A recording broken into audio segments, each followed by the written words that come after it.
So the first thing is actually to update everyone on the timeline. So the ceremony for Archifest, right, for this AI Hackathon will likely be on 25th or 26th of June. So therefore, we have a bit of buffer time. So for now, we can incorporate this buffer time into the entire event so that everyone can have more development timing and for the discussion and also for the test trial learning. So for here, right, so as you can observe, I'm sharing my screen so you can see, right? Yeah, so we have completed the 27th Feb. So now we are at the second group discussion. So let me quickly finish this. So actually, beside this timeline update, right, there's also the group update. So this is the link. Actually, this slide is shared with everyone. So one click on the link, right, you will go directly to here. This is the grouping. So you can change, add, alter, whatever you need for your group members, right? Yeah. So if you need to change, add, so you can do it here. So I tried to regroup earlier on. So now it's being updated. So for instance, Mr. Sia's team now is really on a firm base. And I observe also Cube and ATS. And beside that, there's a few firms that managed to join Google Trailblazer, which is good, right? So they are engaging the free platform offered by Google for this exercise. So I think there will be training shared by them as well. So you can actually enjoy and learn within this very short period of 10 weeks time for it. So I also benefited. So yeah, hope you guys can enjoy. So beside this grouping, right, let's return this entire discussion period to you guys. So suggest to focus on two things. One, the first one is on the problem statement definition. So define your problem statement well so that your scope can be manageable, so that you can deliver what within a short period of time. So for here, right, what I would suggest is to go directly to the link, submission link, which is here, using the template. So similarly, one click, right, you will be able to go into this Excel. This Excel is meant for the reference. So the submission link is actually here, 18 March, which is a few days later. So I understand everyone is busy. So therefore now, instead of providing everything, you can actually look at the problem statement first, right? So for the problem statement, so first thing, of course, is to understand what is your pain point, who is the one benefiting, who is the one using it, right? So provide measurable KPIs. So which means whatever you do, by the end of the day, it should be reflected in your either on time saving, cost saving, quality, method improvement, automation, or whatever agenda you need to address, right? So we have structured it in a way that caters everyone. For instance, for architects, normally they go for design.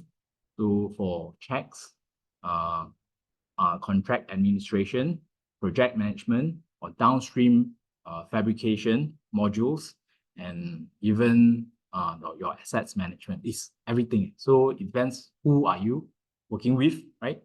So I suppose for YAL side, we are targeting on young architects.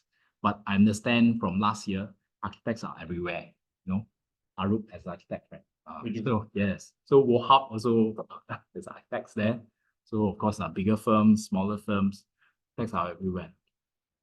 So we are leveraging on this platform, although it's a YAL, but it's open. So then, of course, the second question key is the gap. So what is the existing gap that the existing commercial solutions that cannot resolve? Normally, these are the few questions that agencies would look at. So whatever, so these are the structured format that, if possible, based on your understanding or your know-how, state it, right? So explain how do you manage your data? Where does it come from? How do you process it? And what kind of tools are you using? So the limitation, when AI agent is in, what are you expecting as compared to the conventional approach? What is the new approach, right? So what I understand is for the conventional traditional approach, the vast amount of data, a lot of data, right? From everywhere. And the format, it comes anyhow in PDF, Excel, Word, Beam, and even you're talking about building information modeling. There are so many different software platforms, right? So the coordination, the sharing of data format already takes up a lot of effort, time. One wrong, everyone, although it's better as compared to the traditional 2D approach, right? So early on we draft, but now we build systems, we leverage, we use the system. So we compose the building elements, but still, it depends on how you want to manage it, right? Okay, let me blow this up a bit. So if you cannot see. Okay, so from the gaps, then we move on to the impact. So what are the impact of your solution? Can it be replicated to the rest? You can just choose one simple component in your whole building. For instance, you can choose a wall component, data manipulation from the design requirements or fire safety or whatever, right? Design clients' requirements to regulatory requirements. So, and then you can actually compare checks, and then this can be scaled across different building components with that method being applied. So what is your scope? So for here, right, we are aiming for a POC. So if it should be, the objectives should be clear. So as mentioned earlier, measurable, achievable, right, within your time, limited time of these few months. So how Gen AI and agentic workflow can help. Yeah, so yeah, and then so these are the details, but for today, suggest you can focus on these three key, maybe, yeah, the three key questions, including these objectives, will be sufficient. So for a few days time, if can, please do fill in the rest as well, because when you can address this, the rest is just technical inputs. For instance, what kind of drawings, what kind of data, for submission, for discussion, or for analysis, right? So what kind of tools are you using? So how do these tools contribute to your new proposal? So what are the strategies as compared conventional and the new? So you need to map the existing and or reverse engineer or whatever you want to do, right? So to address this. So of course, the test. So how do you want to test it? Either you use fake data, actual data, or certain component. So you need to define it. Yeah. And from there, you can measure. Then documentation is as usual. So normally, if you, for me, right, I blog and I learn how to use GitHub through LLM ChatGPT. So now it's very powerful. So yeah, okay. So I'll return the time to everyone. So thank you for attending this. So on 7:30, we are hoping for the sharing by Bob. So Bob is last year's one of the winners, I think. So yeah, so this year is supporting by sharing his know-how, and he also participated in Google Trailblazer before. So after sharing, we'll move on with Attack Han. Yeah. Okay, thank you so much. Yeah, I'll stop here. We'll continue and resume 7:30. Okay. Oh,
Introduce yourself. Hello, everyone. Yeah. Yeah, I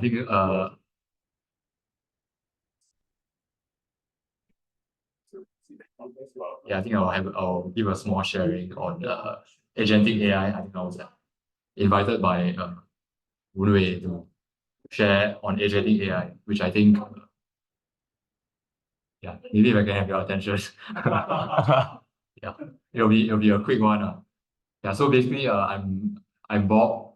So I'm from DB Architects, and I think uh I have I basically am the I've been spearheading a group in my firm DB Architects called DB Compute, where we develop solutions and leverage computational design in order to transform the processes, work processes, and architectural design processes in the firm. I think actually I was in this area once as well to take part in the first YAL hackathon, which I think I won the second prize thanks to my team. And I think I also participated in the AI Trailblazer, which I believe that some of you are currently participating in as well. So this short talk will just be a sharing of what I've learned through this hackathon and also the Trailblazer, which I hope will help you build your agentic AI or AI agents. Yeah. So I think a short introduction to agentic AI.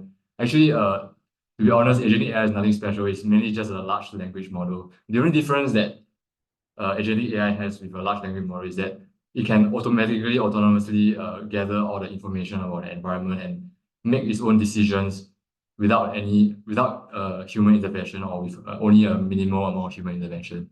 Yeah, so to be useful, it needs to meet these three criteria, basically. And I think some example use cases in architecture, right, for very simple use cases involve like crafting a report.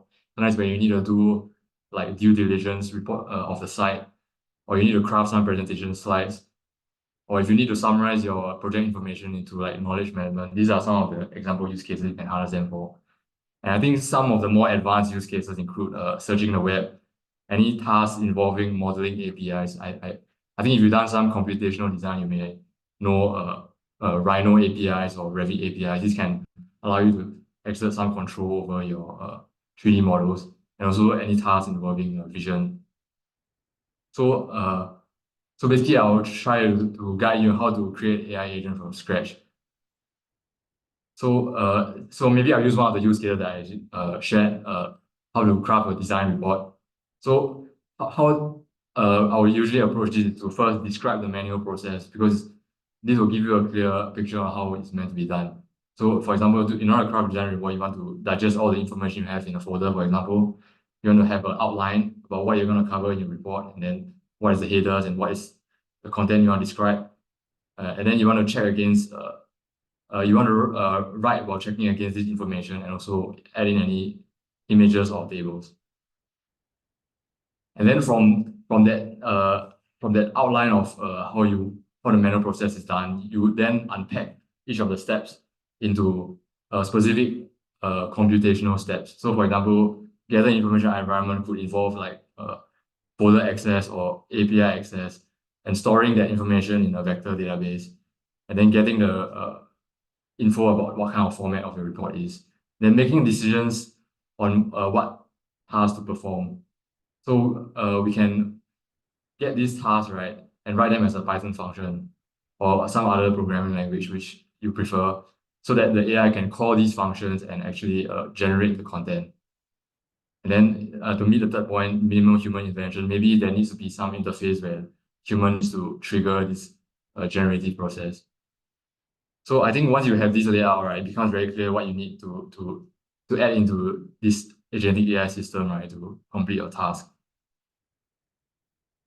So as a diagram, right, this is how it would work. So you have your folder, that's where you keep all your documents.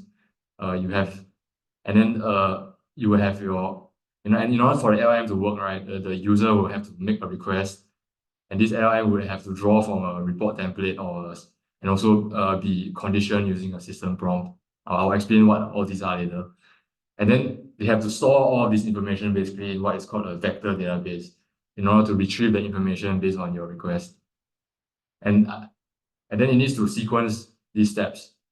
So, and once it has the sequence of these steps, right, it would then call them one after another based on the output from each of these steps. And then eventually collate them into an output file, which you can use to submit to your client.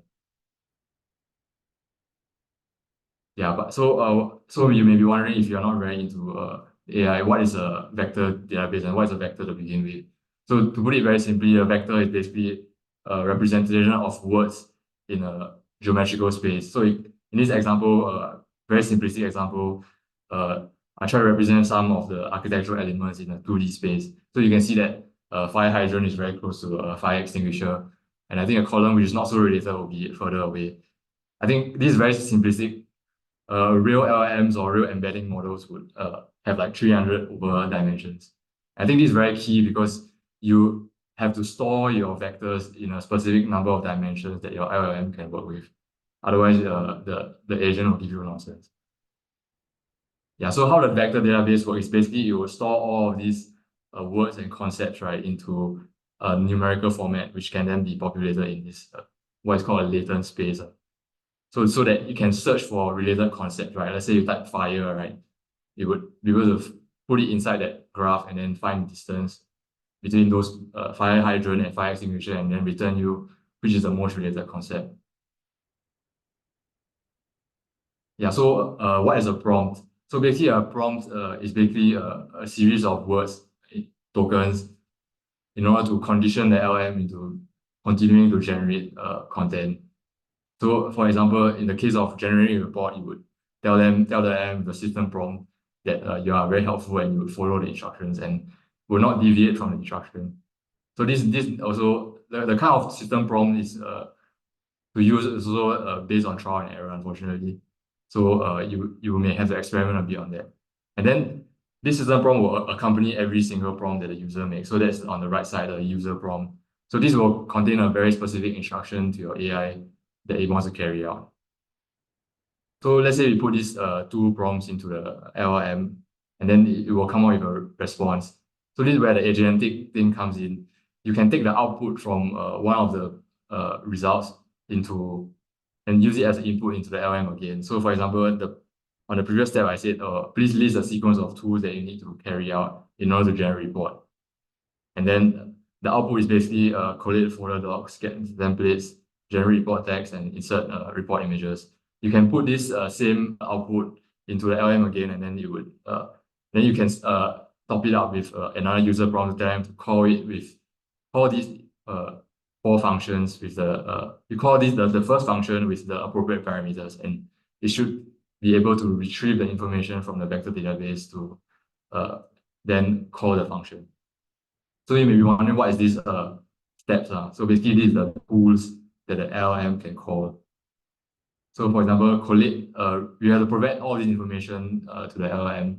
So collate folder documents, which have to describe what it does, and also what is the inputs that it requires in order to call the function. Yeah, so and if everything is done properly, it will call the actual function and carry on one after another. Yeah, so how to actually put together this prototype? You may need a few tools. So this is how to do it from scratch. I think, yeah, and why you want to do it from scratch, I think I'll explain it. There are some advantages. Yeah, so basically you can use a Jupyter Lab, so you can code directly on in Python to orchestrate your agents. And I think I recommend this tool, which I discovered while I was doing Trailblazer, called Local AI. So basically you can host your own LLM inside your own computer and or your own server, so that people cannot steal your data. So that's one of the risks of leveraging on ChatGPT or Gemini, which you may want to be aware of if you're handling very sensitive data. And I think VectorDB is also another. I recommend a ChromaDB, but there are some commercial options like Vertex AI vector search, which I think Google has, and MongoDB Atlas vector search. Yeah, but personally, if you are just starting off, I recommend use a MongoDB because it's quite straightforward. And then you may And if you find, and I think to accelerate all of the deployment of all these different services, you may want to learn how to use Docker. Yeah. So the next item that you may need in this whole system is what kind of LLM to use, because you cannot use any kind of LLM. You have to use a specific kind of LLM that is able to call a function. So I think most of them can be found on Hugging Face. I have a link here. Maybe I'll share the slides over, and you can check it out. Oops. Yeah. So okay, there are some dangers in agentic AI. It's very good. It can automate every single thing, but the thing is that agentic AI needs control over your resources and all of your files. So if you do not deal with it properly, it may cause some data loss while it's writing or getting data. Basically, you have to see it as like another staff member on the job. And then you may, and so in order to get around this, you may want to sandbox your agentic AI so that you don't work on actual production data, but you work on the clone of that data, so that if anything goes wrong, right, you can at least still have a backup of data. I think the final danger is the vendor lock-in. So if you, as good as Google is to give the cloud credits to help you run your VMs, you may end up becoming too married to the cloud services like Gemini and ChatGPT or all those convenience tools. And I think compute will get more and more expensive. It will become a very important resource in the coming years. So it's good to look long term in the future and see how you can be prepared to host this by yourself if you really have to. But despite all of these dangers, I think it's very beneficial to every single company in the long run, because even if you do not adapt the AI at the end of the day, right, you will begin to see that organizing your data is very, very important, and you don't just have to organize it in a very specific, in a very clean way. You have to do it in a very specific way that AI can harness. So I think this will help you generate this framework, right, to make sure that the data that you create is readily digestible by AI. And the value of your data in your organization will become much higher as a result. Yeah, so I think just to conclude, if your job takes many steps, and then if you know how to turn all of these steps, right, into programmable functions, and you know how to code them, then it can be a job for agentic AI. Yeah. So I think that's all I have to share. Any questions?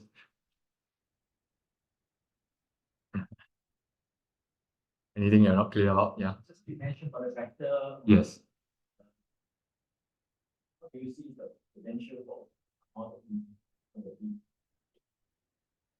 Oh, for how to store BIM models or get information from BIM.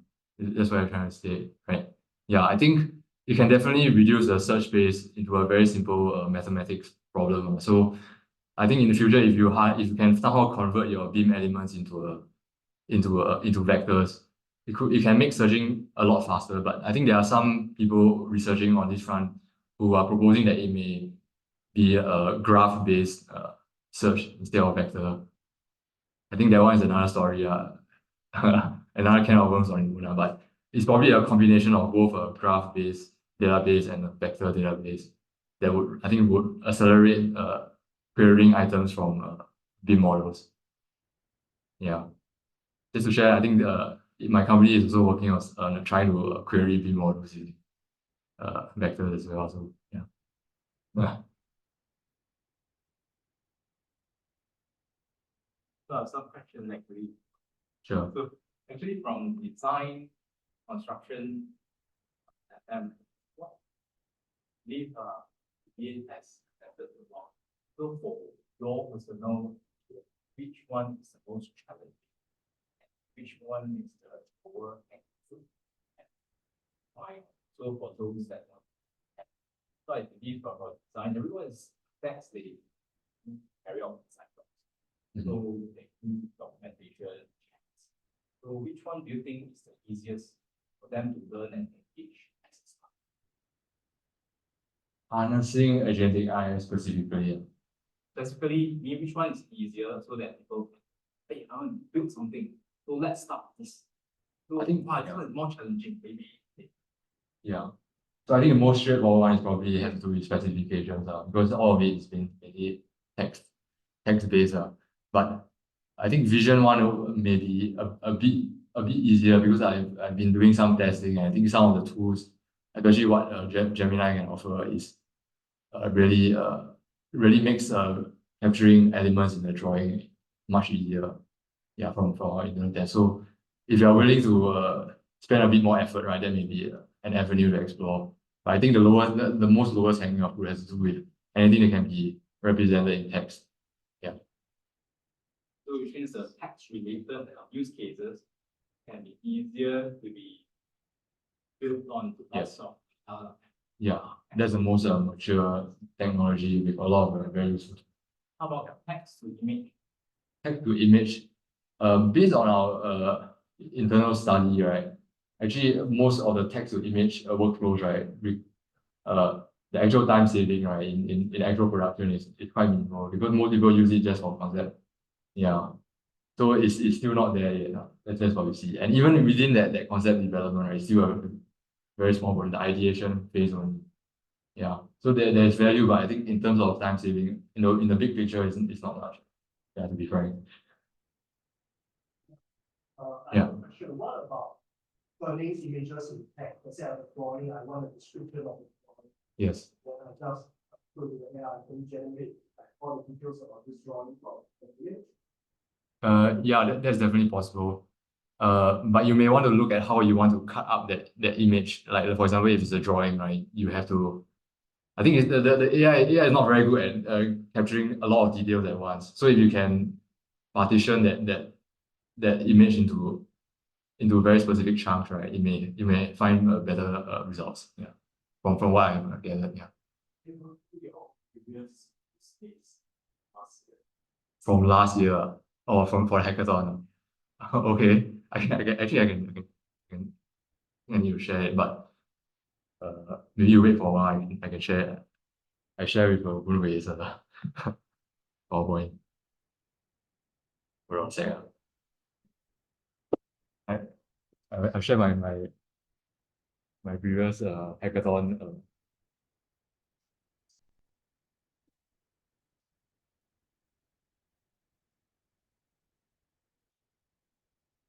Actually, last year, right, we have a lot of AI use cases. Some of them to can explore and build on. So, for instance, last year we already have some AI.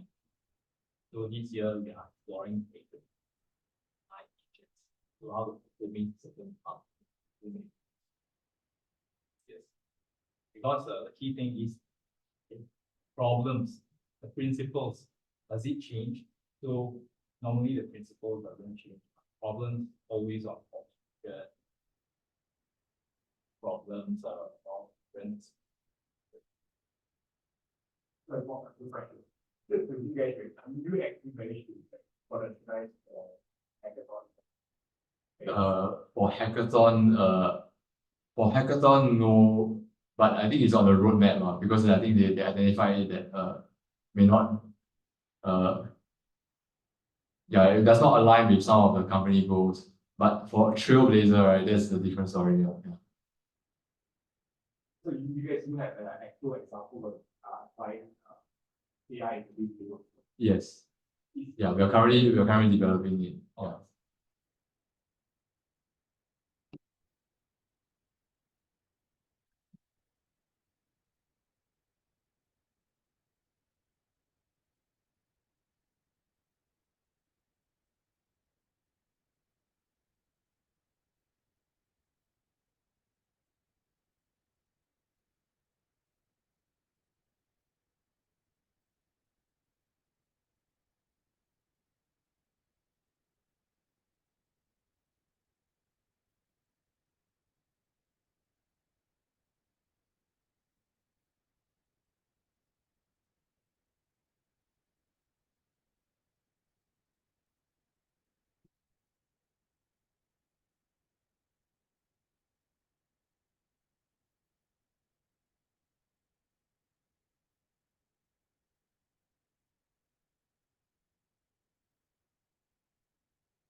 You can see my screen, right?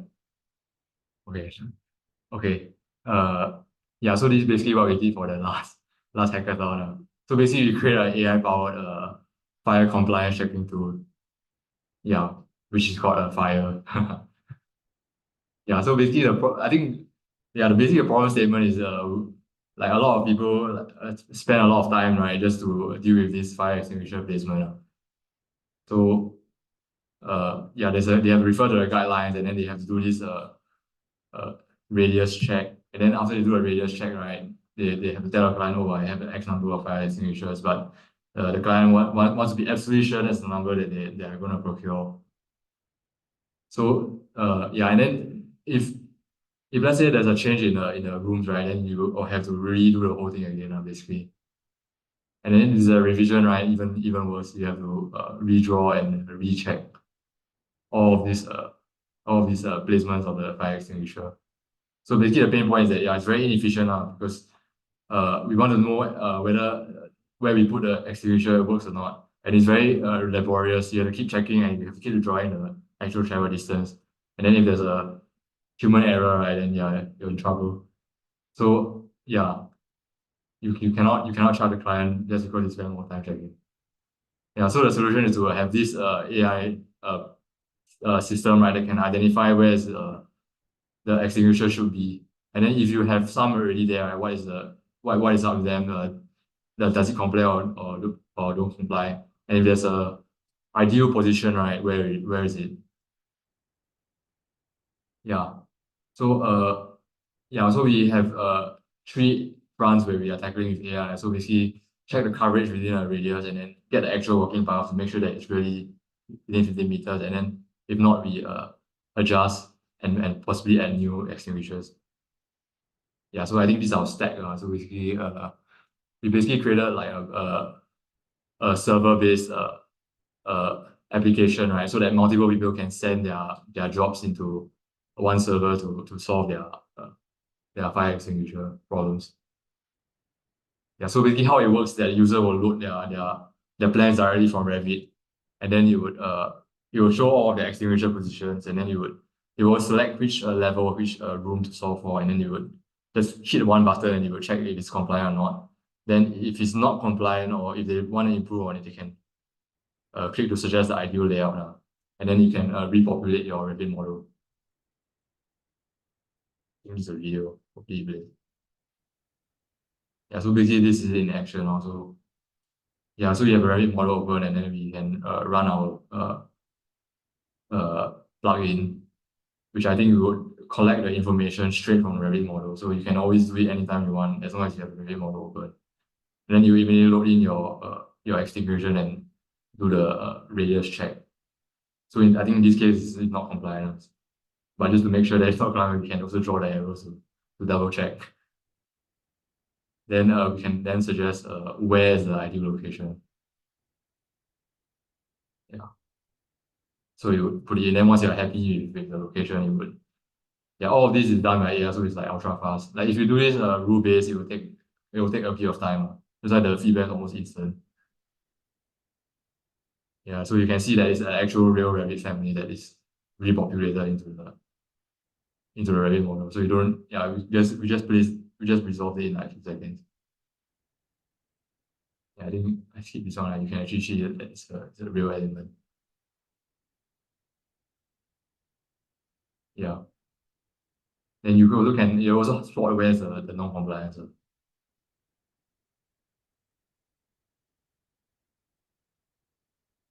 I think that's pretty much it. Yeah, so yeah, we literally just train a machine learning model to do specifically this car. So it doesn't require a large language model.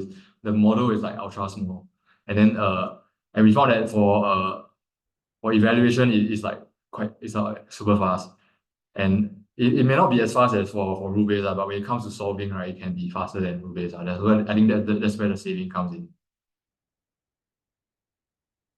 And I think this one is only for trivial small scale problems like the one that I showed you now. But for a more complex problem, right, that's where the time saving really comes in. The rule-based really cannot make it.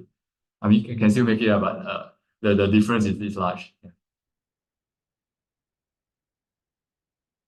Yeah. So basically how we did is that we created a application to create this data set of 10,000 fire extinguisher placement problems by creating random rooms. And then we also randomly put a fire extinguisher, and then we use a rule-based checker to evaluate whether it's good or not. Then we put all those examples into the AI so that given a room with a random fire extinguisher, it can tell without actually measuring whether it's compliant or not. That's how it does it so fast. And surprisingly, right, the accuracy is quite high. Yeah. Like around 96% accuracy. Yeah, I think this was what we were trying to work on, how to use a CNN to place a fire extinguisher. But I think that this one is not so accurate. So we have to combine with some rule-based methods. Yeah, so basically, we proved that you can actually harness AI for a very specific task to solve a problem very quickly without actually using a very big machine learning model or large language model. And I think the impact can be quite big. Based on our internal testing for one of our fire engineers, you can save quite a lot of time, almost 90%, just on this task alone. And I think because of the way we build it, you can scale it. So not just one person use it per time. You can host it on a server, then the whole office can use it. Yeah, and it's basically super scalable. Yeah, this is our future plan. We wanted to extend the fire extinguisher then to hydrant, to hose drill, and riser. But I think unfortunately we didn't align with company goals, so we couldn't really push forward on it. Yeah. Yeah, so that's basically it. Yeah. Yeah. I mean, like when you prompt it, then the fire extinguisher can be automatically populated in different tabs. Yes. Is there any flexibility like for us like to position it the way we want it? Then Yes. it itself. Yes. Yeah. Like I think there was one example, maybe it's a bit too fast, right? You put some already, then you lock those in, and you could resolve that. Yeah. Yeah, based on what is already locked in. Yeah, because that's one of the pain points, and that's one of the requests from this Yvonne Chang, who was on our team. Yeah. Questions. Yeah, sure. Where does the training data come from? Yeah, I think we use a synthetic data set. So I think I explained just now.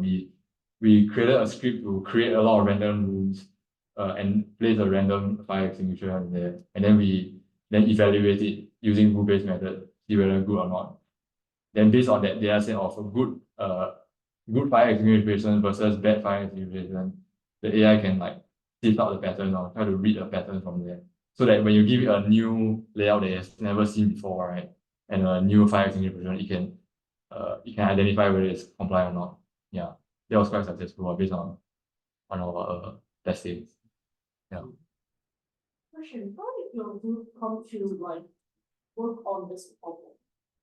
Yeah, I think how we arrived on this problem. Yeah, so I think it's initiated by our fire engineering subject matter, Yvonne, who said, "Oh, this is very painful. Can you please do it?" And then we also didn't want to deal with something that is too difficult because we only had a limited time to do it. So we said, okay, this is a simple problem and we can high chance of solving it. So we arrived to do this eventually. You guys evaluate other problems or mostly just focus?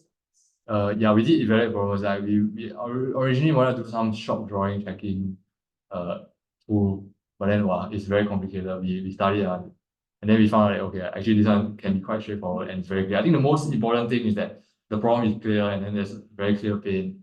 And if that resonates with everyone, right, I think you can high chance of winning. That's my theory.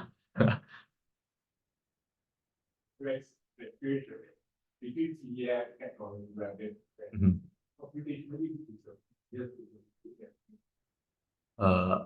I would think probably Revit might be the most easiest because everything has been defined in a very clear object. Then PDM may be a bit more tricky. Yeah, but I think integrating with Revit that one is not fun. It takes, I think most of the time that we spend developing is to create a plugin. Yeah, so I spend a lot of weekends trying to solve bugs. Yeah. Just a question that out of curiosity, how well does the will work on irregular shape flaws. Irregular shape flaws. Say my rules are circular or something. I think if it can be represented as a polygon, right, I think it should still work. I think based on my example, it has some funny. Yeah, because yeah. Is it all rectangle? Yeah, see, I think I have this corridor here, right? Based on our testing, if it's a funny shape, as long as you can represent it as a polygon, it should be fine. I think I didn't test it there, but based on my other tests, even those like funny corridors with many faces, it still works based on our test. Because our data set also includes those funny shape elements. Yeah. So as long as you can create a data set with the funny shapes, right? And it has seen like some sort of circular shape or some B-spline based shape, right? It should work. Yeah. Basically, in short, as long as your data set is very diverse, right? It should be able to learn the pattern or somehow. So thank you. So let's move on to the next session. So our Tan will be sharing his AI.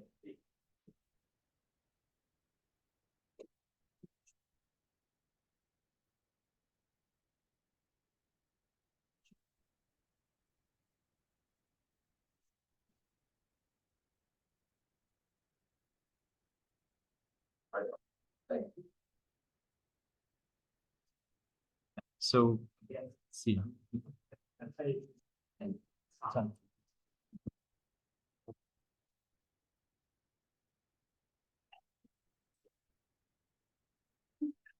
It will be shared on inside.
Yeah, please give us a moment. So we're trying to do the setting. Yeah, my apologies for the wait.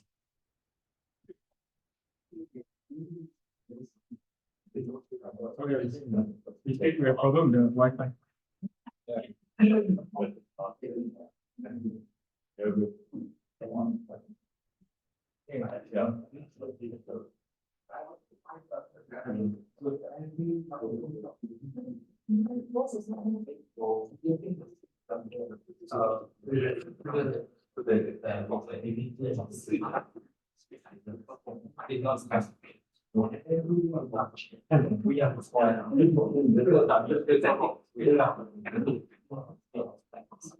Yes.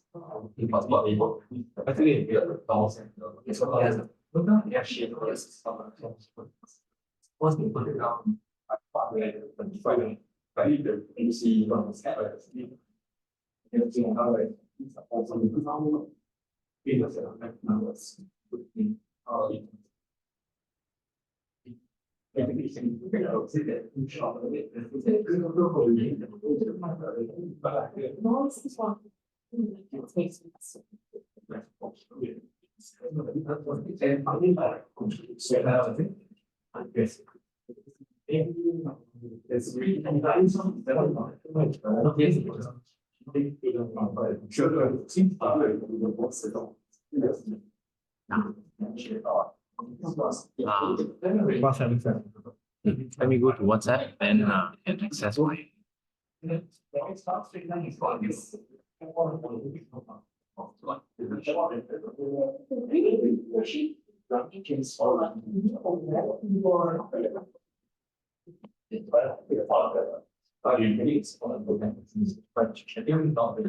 is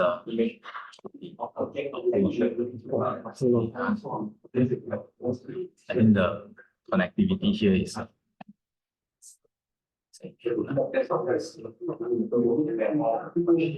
okay, that's it. Wow, that's really fast. Slideshow, right? And then share screen, see share screen. Zoom. Speaking language is different. So here, share screen. Share screen. Okay, the sharing app.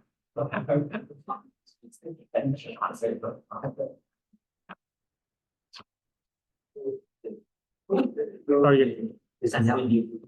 Hello.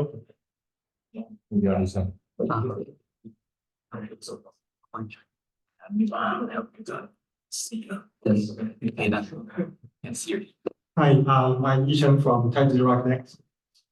So my team here is Julius and Ray. So we participated in the Trailblazer that was concluded a few months ago. Yep. 1 month ago. So for us, we have been coding.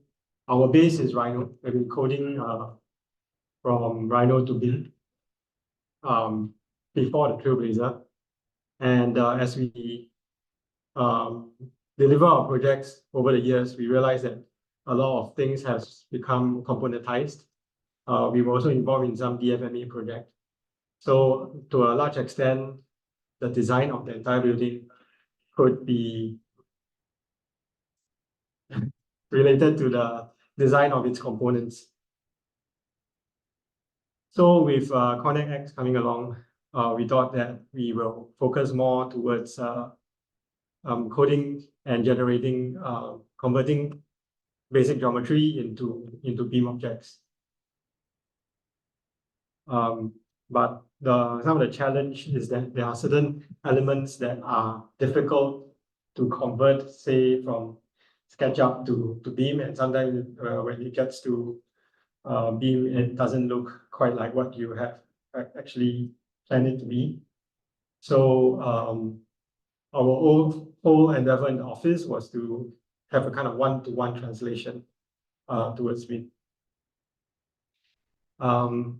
So components come with we can parameterize a lot of components, and in our code, just like a simple door and window, there are already a ton of parameters that can be coded in. So in the Trailblazer, for this, the use case was to kind of auto-generate Beam library. In this case, we chose to focus on just doors and windows. I'll pass it over to Julius to explain. Yeah, so essentially, we currently have quite a lot of parametric scripts, right, to kind of do the different BIM elements such as doors and windows. However, I think when we kind of test it with our team, those who are not so kind of computationally proficient, they find it still too complicated to use. They can't achieve what they want to get. I think part of it is due to the fact that there's so many kind of different parameters that we need to include. And especially when it comes to Connect X, you even need to put in things like what's the fire rating, what's the material of the door, etc., etc. So it's basically like not intuitive enough. Yeah, these are just all the kind of different parameters kind of categorized, right? Just for a door and a window. And essentially kind of our use case in this case will be to kind of utilize LLM to kind of further simplify the BIM component generation. So the designer would simply be able to kind of put in an image or some text. Gemini will kind of process and spit out the necessary parameters that would then feed into the parametric script. Yeah, this is just a kind of a script flow chart in terms of kind of how we lay out, right, our the script. So as I mentioned, there will be kind of a user input in the form of a reference image or a reference geometry, which can give us the kind of dimensions that we need, such as the width, the length. Gemini will kind of assess the user request. We will have some kind of static and prepared data to kind of describe what the design domain is. For instance, like, okay, look at the image and I want you to kind of identify what this handle is. Is it a lever? Is it a knob? Or is it like a recess handle? And then kind of spit it out in a form of like this key value, right? Handle is what? How many panels is this? And then what's the frame thickness, etc. And then this will then feed into the parametric script. So I'll just show some quick demos. I need to give Wei access. Wait.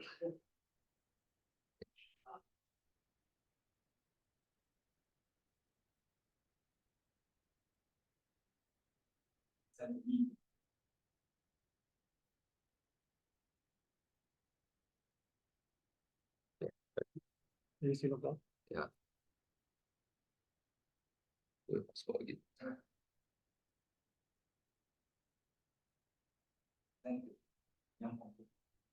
You turn on and off.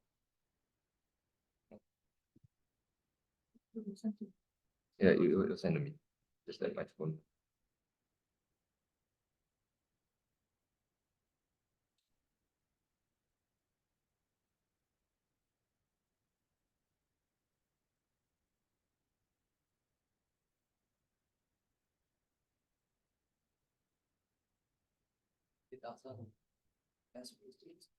It's okay.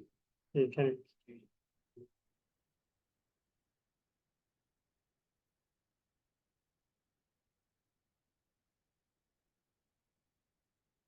Yeah, so you basically select an image, can be from the web or whatever that you download. Gemini is processing the image. You can see on the bottom, it kind of spits out all the different types of parameters.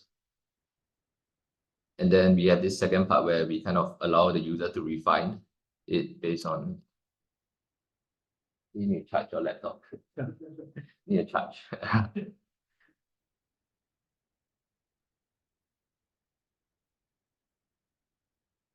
So currently it's like going through the different types of doors. So we have kind of 4 main categories, right?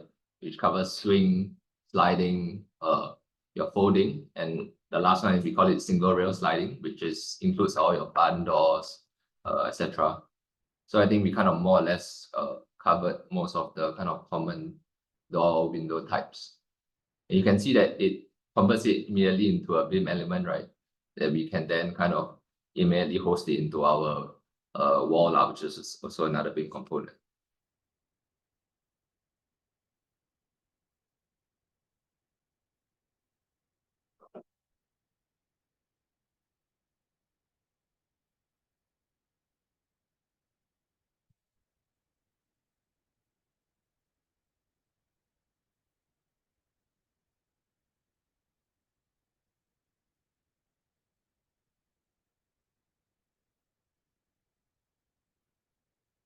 Yeah, so essentially with this now, we kind of don't really have to keep our own BIM library in a sense, like we kind of generate based on project to project.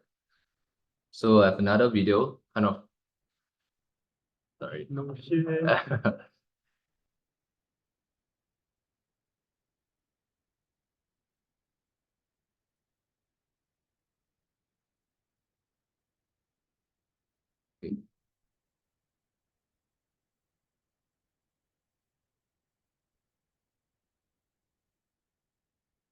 Yeah, so this video is more showcasing like a possible workflow, right? You can see that there are existing curves that we can kind of reference for dimensions. You run through the same process, you refine, and then you can bake it directly at the curve itself. Yeah.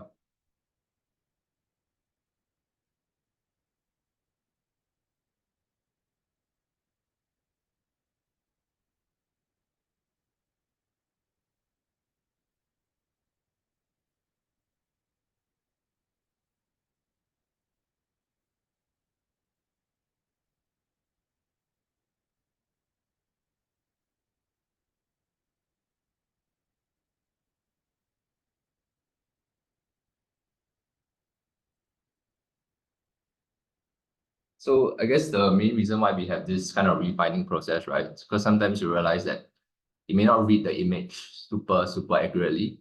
Like maybe the number of subdivisions is only 4, but then they read it as like 6. So I think having kind of the ability to refine after you kind of get this base BIM component out is, I think, it's quite important to us as like designers now.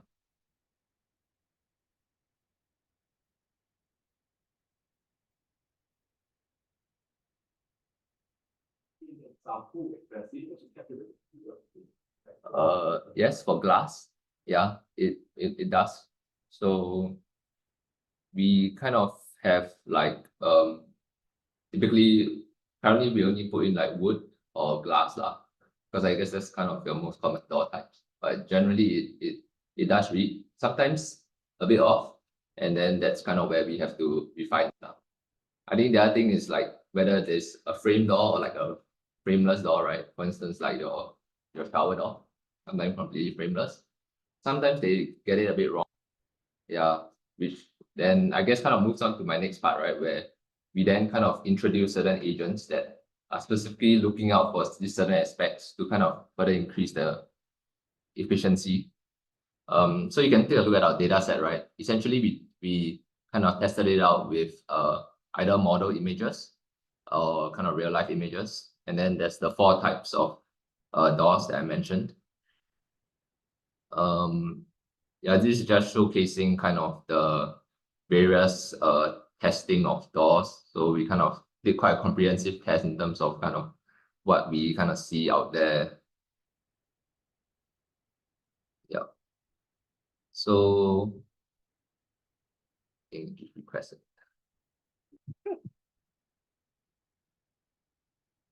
And yeah, it's working.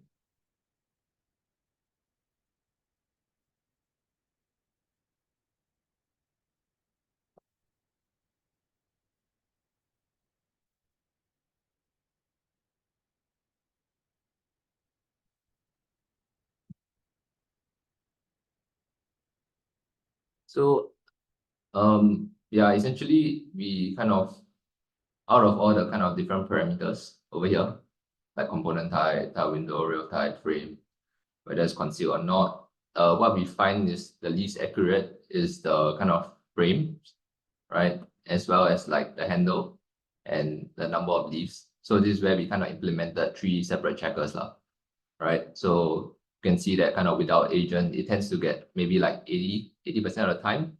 And then with the agent, it kind of really pushes it up to being quite accurate most of the time now. Yeah, and kind of same for the handle type. So you can see for this row, this is just doing all swing. I think swing in general is quite simple or quite most of the time quite accurate, because either there's like a single swing or like a double swing, right? For sliding, it gets a bit bad at looking at the door handle type.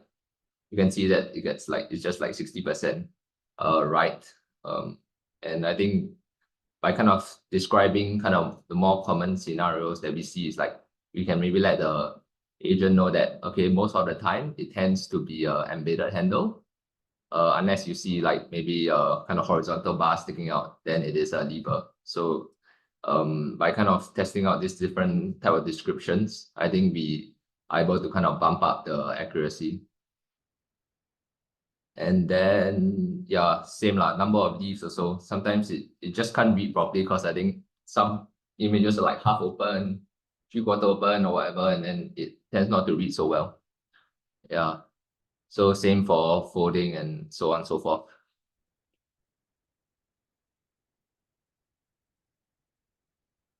Yeah, I think kind of for us at least, the kind of next steps in terms of improving the accuracy of the tool.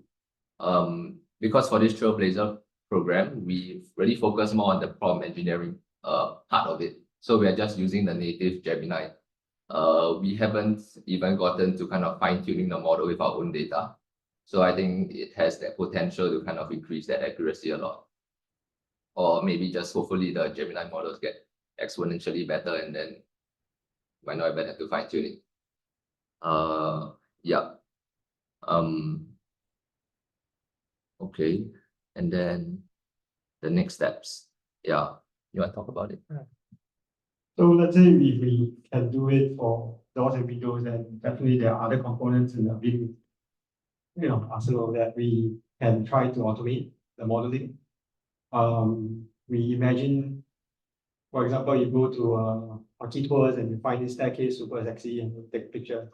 The AI will ask you to walk up and down, take some videos or pictures. And then in the office, you have the library waiting for you. You go back to office, draw a curve and whatever curve, and the parametric model of that staircase will appear.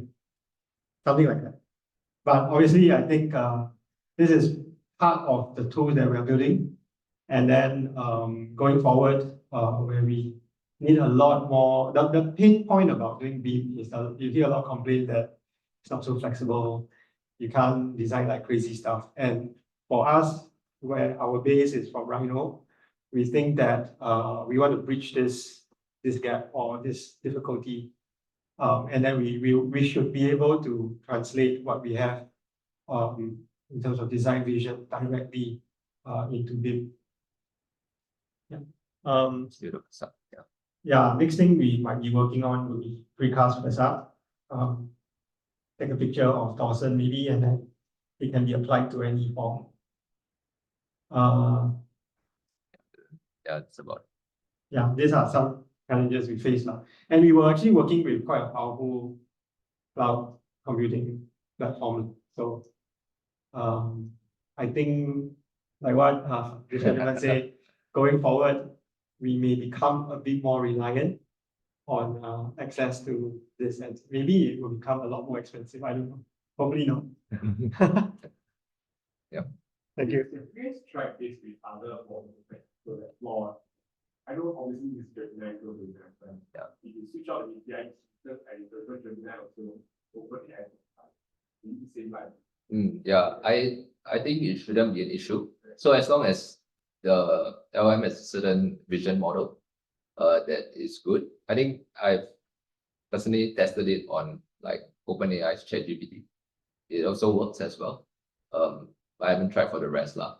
But it should be able to kind of just swap up. Right. That kind. Yeah. Yeah, no, I'm asking because like from my own test, not the best scale enough. They're like one generation behind clock that. Yeah, so I don't know whether like. Right. Thanks. Yes. I quite like that the parametric script. What did we put in? Because we actually wanted this thing to talk to our downstream one more. The one always generated on that end with the Oh, you mean the UI interface, is it? yeah, because I don't see that is So yes. So this comes from Grasshopper itself. We are using the plugin called Human UI, which kind of lets you generate this UI very quickly lah. Yeah. So I mean, it is coming from Grasshopper itself. Yeah. basically using the line to generate your Grasshopper application. No, we are not. We are using Gemini to generate the parameters required for our Grasshopper script. Yes, yeah. Because I guess from a script point of view, there is like easily like 20 to 30 parameters. So unless you are super familiar with the script, like you wrote the script by yourself, right? So of course you know how it works, then it's very easy for you to use it. But then what happens when you need to pass it on to your colleague, for them to use it as a tool? So this was Yes, so we kind of identify maybe more key parameters that we want to expose, and then we would show it to the user instead. Yeah, can I just check how consistent is the Gemini outputs in like a JSON format to for those like outputs to be fed in Grasshopper interface? It's 100% accurate. So you just tell it like I want it to be in a JSON output, and then you specify the keys that you want, right? Type of door, window, number of leaves, etc. It will just fill it in. Yeah, it's 100% accurate in that aspect. I mean, it deals with text very well. It's very mature in that aspect. Thank you.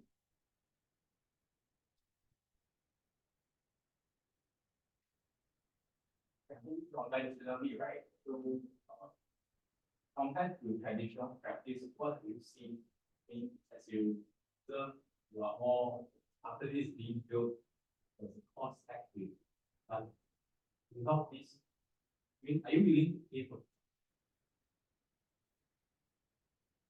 I mean, if I monetize it, I sell it to you as software, and I pay for the cost. I think we are working towards a product, put it that way. Yeah. So now, right? And the technology capability to use instead of building up, you need to sell. So you create a tool, that tool can satisfy the client. So whatever changes comes, lessen your burden. That's what I'm saying. So like, we have been doing parametric script for a long time. Our scripts are not clean. They may solve certain problems within a project. And even within the whole project, there are multiple scripts that has different solutions. So if we understand the coding, we can call out these solutions easily. But if you ask someone else in the office, I actually already have a spiral staircase code, you can just use it. But then it needs a person to be able to open it and then put in the correct parameters. And sometimes they meet the first failure, they will just I'll just model manually. This always happens. So with this agent or this AI methodology, is like we can have a library of broken codes. It's actually okay.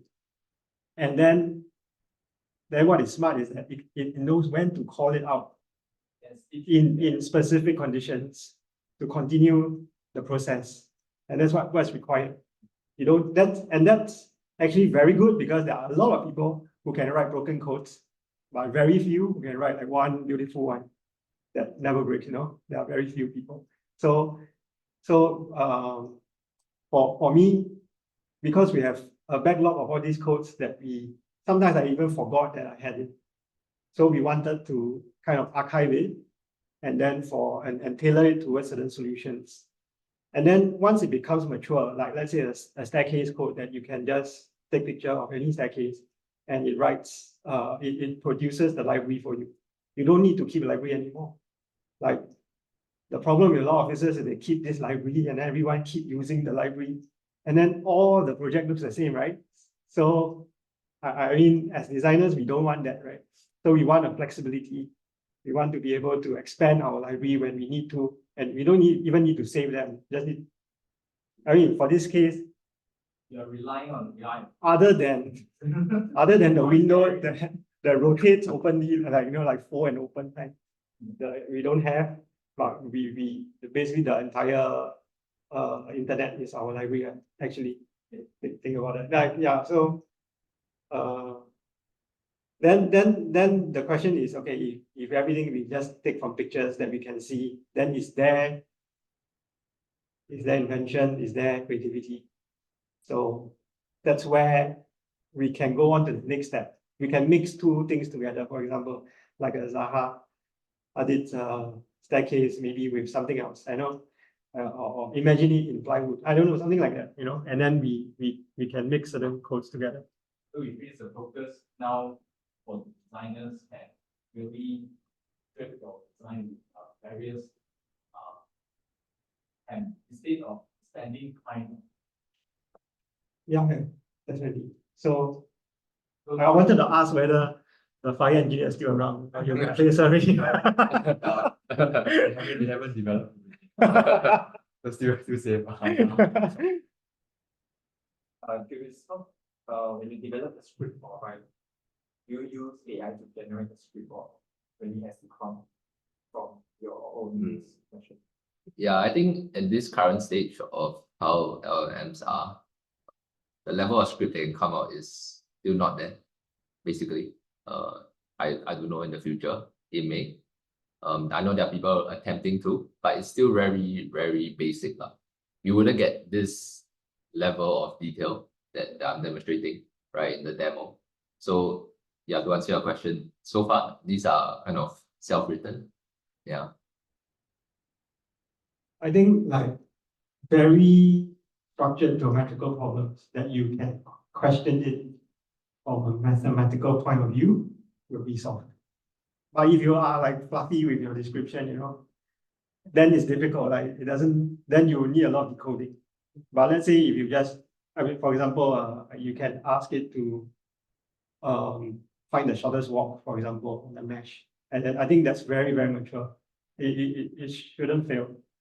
I think we also tested it a few times. So some codes can be written if the problem statement can be described geometrically. Yeah. Yeah, with all last section. For the section, we want to keep the design. Now, things like the AI can also carry out design. Niche. Not sure about niche. Because so let's see, there are some research on doing.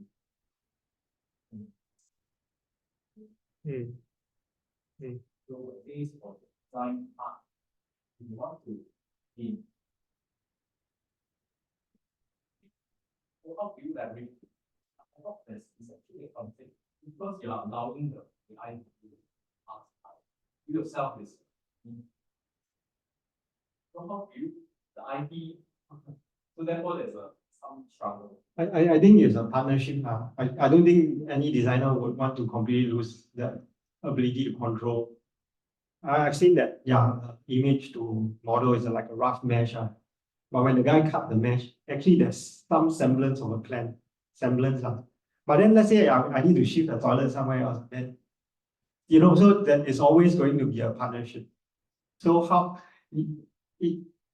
the architect or designer still needs to understand space planning to a certain extent, and you want to be able to achieve a certain layout, right? And then beyond that, yes, the AI in the very near future might be able to do the rest of the figuring out for you. But I think it will still be a partnership. It's just how much you want to retain control over. If you want AI to do it, or you want The AI to do it, you want to deploy so that it's very realistic.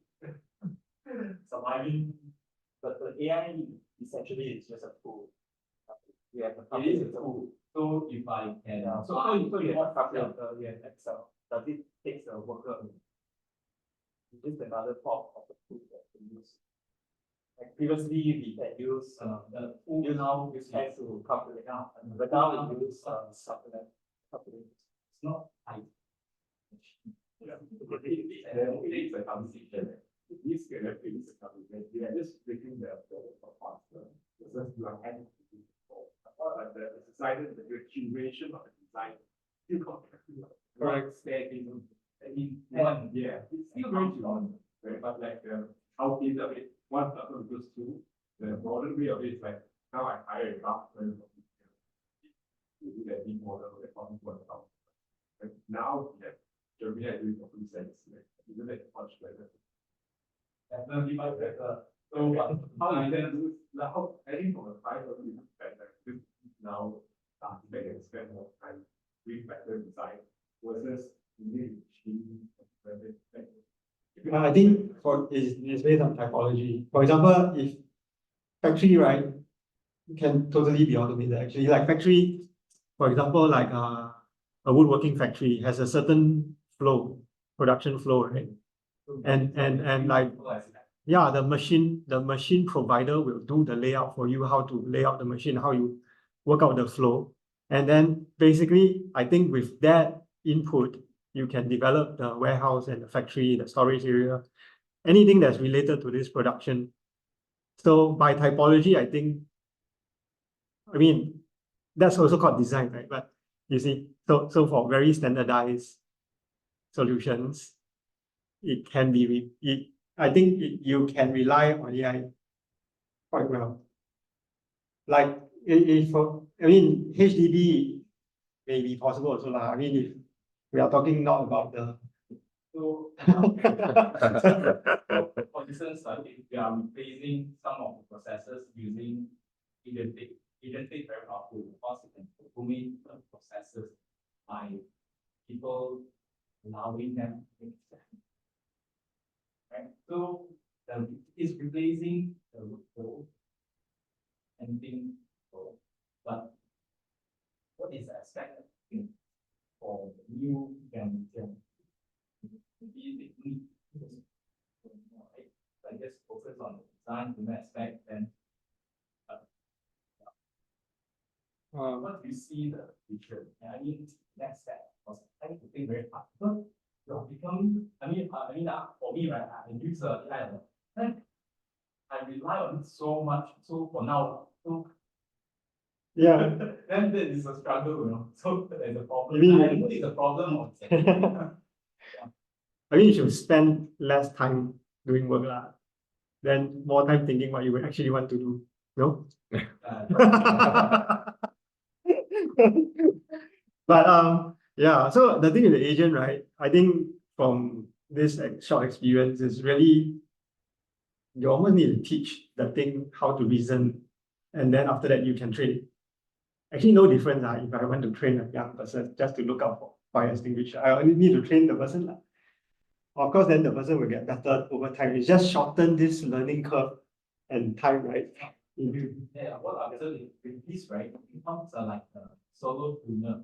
Because one person can really treat the whole problem. So which means that in the future, right, there might be a lot of different companies, small, big. This is a new business model. I don't know, it's just thinking aloud. So how do we want to move forward together with AI and people through all the tools? Instead of people, how do people will still be here, right? But how do we connect? So I thought this is right potential. I'm not just thinking. Yeah, I think so. I mean, Because you have the activation, so I thought it is much more easier for the site. yeah. It's customized. Yeah, I mean, connecting the dots, like you say, from design to fabrication to construction to site management, all that, the dots are getting drawn and linked with AI involvement, and I think that's a good thing lah. So it's almost like next time you are like designing a car, like it's like a product. The building is like, yeah, maybe the city also like a product. Add to the conversation, but is it possible that a person with no architectural training and no appreciation for architecture can use the AI to do something very cheaply and very badly in practice? Yeah, I think you can. I think if I'm not wrong, I've seen like you just write your brief for interior home, right? And then you just do some layout for it. Yes, I mean you might be happy with it, and then you don't need to pay an interior designer. I don't know, but you will not know. I mean, I guess hopefully the designer still knows what is a good design from a bad design lah. And then whether the user as a consumer is happy with what they're getting, right? I mean, ultimately we ask if they are happy with what they're getting, or they want actually something more, then find the designer. I think hopefully the designer still can give something more, right? Because otherwise it will just be spitting out like iterations of other people's plans, maybe hybridize to a certain extent. I thought that's what happened with art and Midjourney. Yeah. So a lot of people are just happy with the AI generated images and they don't want art.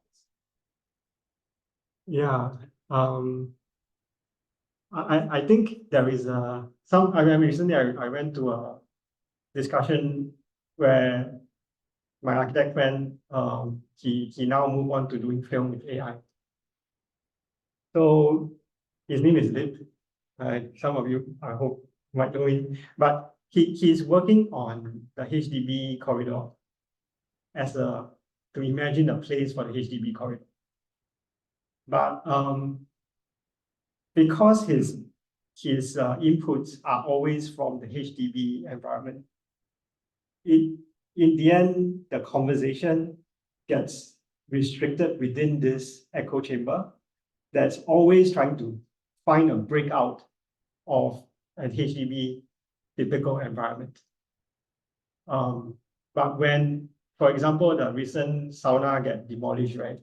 This real breaking out conditions will never appear in his catalog of imagination what the HDB corridor could be. It doesn't appear. You could type in like secret garden and all that. You're just like getting a bit of cliche, and he has to go through a lot of effort to remove these cliches. But the sauna outside and the fish tank outside the HDB is like so ingenious and so like an anomaly, which actually he's trying to get, but he will never get there.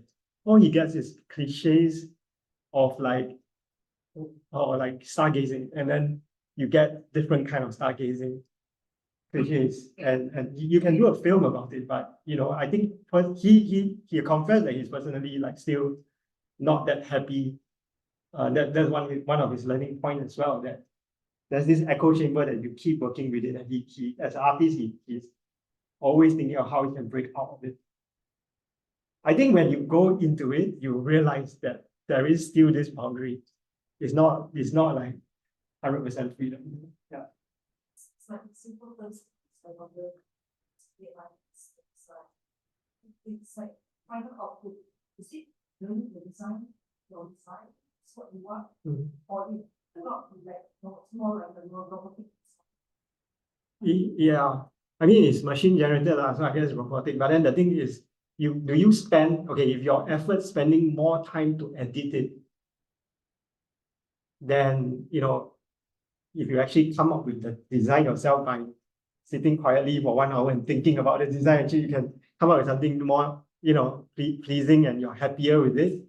Rather than maybe people at first started working with Midjourney, they spend the whole day just writing prompts.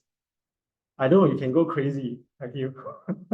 But maybe all you need is just 2 hours by yourself, lock the door, and then you can do your design, right? And you might be happy with it, and you can argue for it, you can defend it. The problem with AI is that suddenly you cannot defend it. Like you lost the thought process to defend an output a lot of times. And you spend a lot of time just editing it away, editing it all. I can see that it can be a very frustrating thing to do. I mean, we know a guy who spent the whole day just writing prompts. It's tough. Like when now so and then enough for people is because not every topic can create earlier today, and if something the architect is like every week and I think the same argument software development. Not everything came up. Like I see everything can go to developer, but I think now it comes to know the best gonna get even further. We're gonna get breakthrough of like what the ceiling needs to be. I think we just gotta crack the ceiling and go further and further. The bar is gonna be even higher. And like good things, I think we should get even more than what it used to be. Like, to the point of design, right? Like anybody can do it, like not hard, but can anybody do a school? Yeah. Like I think those are the human touch, like or the system is like really big. You do the both, right? 99% is like AI generator. Because right whenever you read a good post, I think you need for something like this human that you so I feel like for architect or a lot of the easier it is, the better, and then like the more like the push about you know that you better maybe you can disregard the lame as production work right so for to draft the actual demo, then everybody can spend more time thinking about what's next, right? Versus thinking about it, why I cannot get the demo correct, why I cannot eat this thing to where should I place the bias image? Not really. Yeah, so really Yeah. So I mean, for past few years, you see a lot of things that imagery generated by Midjourney and that kind of platforms, right? And then you get like designs that look so like incredible, but at the moment it doesn't have like an economy of means to actually build it. I mean, unless you can 3D print everything. But then, so to answer your question, right, the tastefulness comes with the ability to still ground it based on what is actually achievable. And then you use the industry method at this current juncture to develop something that is the most, let's say, cost effective, or these are the parameters and criteria that you cannot ask AI to do now, but you need to hard code it, like, you know, and still bring it into a principle for you to generate something. So that I think that thinking still comes before the point where you rely on optioneering. I mean, you need to set the boundaries and set the correct boundary first before you start optioneering with AI. Yeah. Because otherwise you get this funny shape building and then like nobody will build it, right? I mean, it's too expensive, even possible. Yeah.